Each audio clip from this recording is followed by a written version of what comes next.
Thank you, Pete. We're very lucky to have somebody who really understands this issue, fighting for us in Washington, D.C. So appreciate everything you're doing over there for us. So I've sent Majority Leader, Acting Majority Leader, just elected here recently.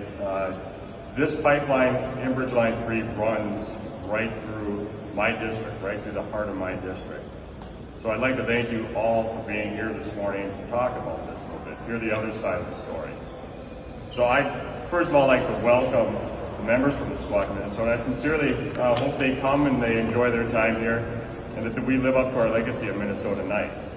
But I also hope when they come here to Minnesota that they're here to learn, and not just press a narrative and create a narrative that they'd like. I hope they talk to some of our folks. I hope they talk to the 49ers in my district. The 49ers who are finally able to tuck their kids in during the week and not have to be across the country to find a job. I hope they talk to the owners of our small town cafes in places like Hallock, Beaver Falls, and Clearbrook. I hope they talk to them after a year of shutdowns to finally have customers flowing through the door. Pipeline workers were there to support those businesses.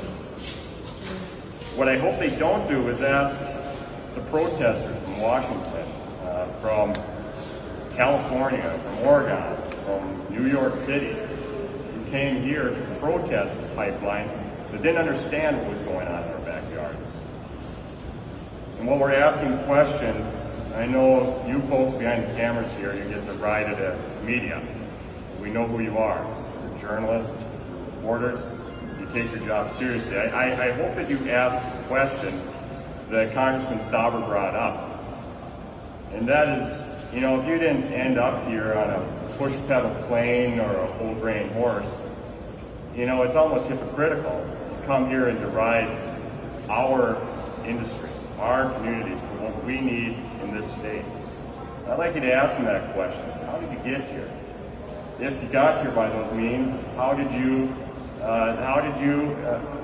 justify the carbon that you burned up? I think what we really have is a hypocritical group that's coming here, folks.